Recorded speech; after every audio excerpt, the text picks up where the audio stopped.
I'm Czesław Kiński. And I am Jacek Łagód. And today we're going to talk about one of the world's most common fears. It's not really surprising that a lot of people are afraid of snakes. Or spiders.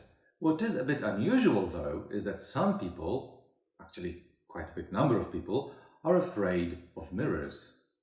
And it's quite common to find people who are afraid of traveling by plane.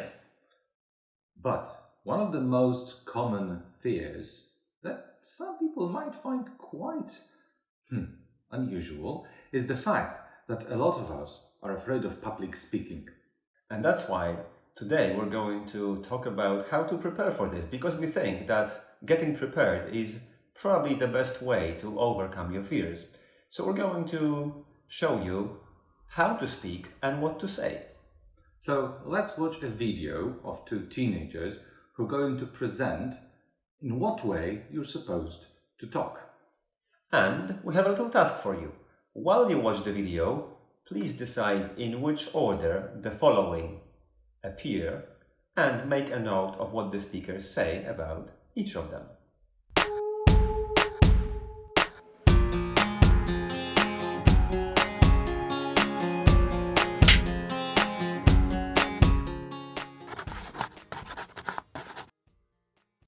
We all have to speak in public sometimes. Maybe we need to give our ideas or answers to the rest of the class. At university, students often have to give presentations to show they understand something. At work, we may need to explain something to a group of colleagues or your bosses. Here are some of our ideas to help you give a good impression in these situations. First of all, stand up straight. When you stand up straight, you look confident and secure. Use hand gestures, but not too much, otherwise they won't be listening to what you're saying, they'll be looking at your hands. Look up at the people you're speaking to. This can help you keep their attention. It can also help you see if they're interested and understand. Speak at the right volume. Not too loud or they might be uncomfortable, but not too quiet either. Otherwise they won't understand what you're saying. So, in the video first, they talked about the body posture and how you need to stand up straight to look confident. And then they also mentioned using hands and that you have to use gestures, but not too much. Finally, they told you to use your eyes. Keep looking at your audience so that you help them pay attention to you. And now, we'd like you to watch the second part of the video and again do a little task. And decide which 4 of these ideas appear in the recording.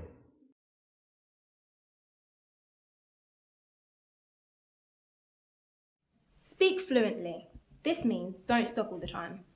If you speak too slowly, people may lose interest. But speaking fluently doesn't mean speaking fast. If you speak too fast, it can be difficult for people to understand you. If you speak too fast, it can be difficult for people to understand you.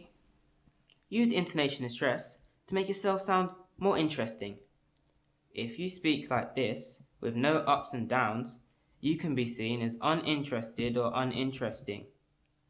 By giving stress and emphasis on important words, you may get your message across easier. Of course, these are all things you need to remember in the middle of giving your talk. But remember, always prepare carefully of what you're going to say before your talk. So, we hope you've got these 4 ideas. Don't speak too fast. Speak fluently. Use intonation. Don't speak too loud. So, we've looked at a few ideas on how to behave during a presentation. And now, we'd like to tell you about what to do to make a presentation more interesting. And we think, it's going to be less scary to speak to people if you can get them interested in what you're going to say. So, we're going to give you a few ideas as for how to begin your presentation, how to develop it, and how to end it. So here are 3 ideas on how to start a presentation. You can begin your presentation with a meaningful quote that is to do with the topic of your presentation. Or you can involve your listeners by asking them a direct question. You can also tell them a story, a personal story if you wish, that will introduce the problem you want to present. Okay, so let's start with how you can use quotes to open the presentation. Now imagine you must prepare a presentation on one of the following topics: food, education, or the environment. And now here are 3 quotes which you could possibly use to start your presentation.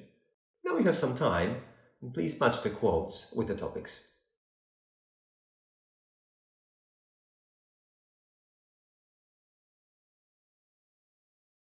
The next way in which you could begin a presentation is by asking your audience a personal question. This may create a feeling of connection between you and them and get them more involved. You can even ask them to react in a certain way by raising their hand or any other way that you will find useful at that particular moment.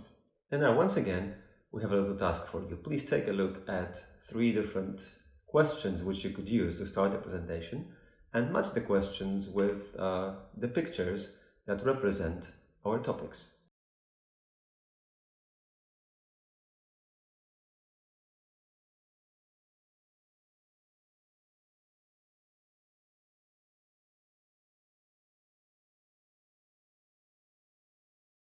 Another way in which you could start a presentation is by telling a story. And we think it's important to really start with the story without saying anything else before it. So you could start like this. It was a dark January day. The weather had been gloomy for quite some time, and yet I had to go to school. I was angry, and I clearly remember wishing I could have stayed at home on that day. I was walking really slowly, hoping to miss the bus to school. And I was thinking to myself that it would be so much better to stay at home and do the classes online. It's the 21st century, I murmured to myself. Why do we still have to leave home and go to school every day? At that moment, I had no idea how lucky I was, that I was still able to go to school, to talk to my teachers face to face, and to shake hands with my friends. So we hope you'll be listening carefully, because we have another task for you. So please take a look at these 3 sentences and decide if they're true or false.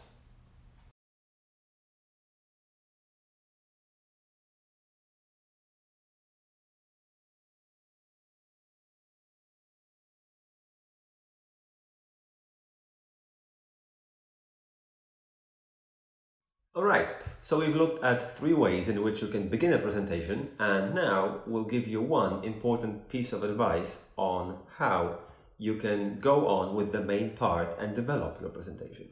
Well, in the beginnings, we showed you an idea, or we gave you an idea how to introduce the topic of food in your presentation. So if you want to continue, you have to organize your presentation from the most important argument you want to make to the least important argument.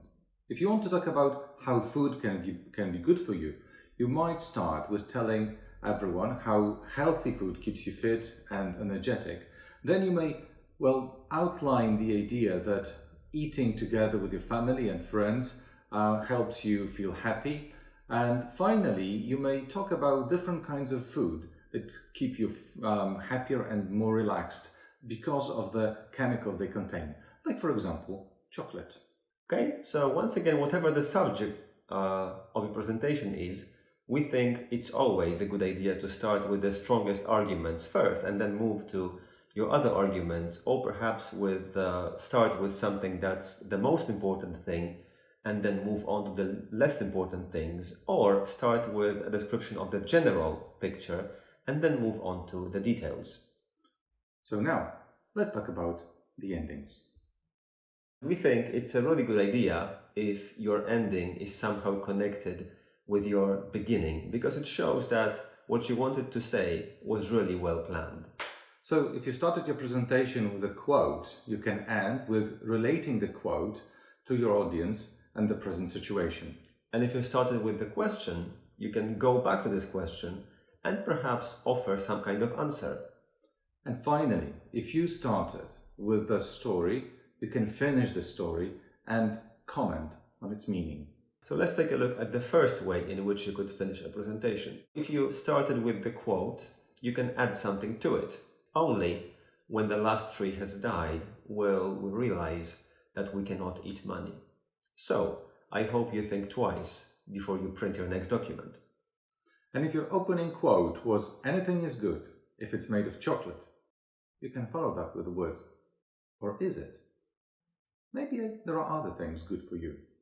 Or if you started with the last quote, learn as if you were to live forever, you could just add every day. If you started your presentation with a question, it's a good idea to finish it with the same question, but providing an answer or giving a thought or two on what you've just discussed. For example, if you started with the question, have you ever felt that what you're learning at school isn't really useful? You may finish by saying, well, now you realize that what isn't useful now may be useful in your near future. Or if your question was, when was the last time you ate chocolate? You could follow this with, do you feel like having a piece of chocolate now? And if you began with, do you know how much plastic your family throw away every day? You could finish by saying, well, actually, it's not that important what you did yesterday. Let's hope that tomorrow we'll throw away less. The last way to finish your presentation is by referring back to the story you told at the beginning, like this. I'm sitting at my computer waiting for the online lesson to begin. The weather is beautiful outside, but I'm not going to meet my friends at school because of the lockdown. Now I understand that school is important for many reasons. It's a place where I can learn about the world, but also start new relationships and have fun with my friends. We'd like to finish by saying that we know that public speaking is really, really stressful and that we understand how scary it can be at times. But we also think it's very useful, and it's going to be useful while you're still at school. It's going to be useful when you go to university, and even more so in your adult life. So maybe we should finish our lesson now. Or maybe not. Let's just give you another quiz. Let's see how well you can remember the quotes from today. So please take a look at them and decide what the missing words are.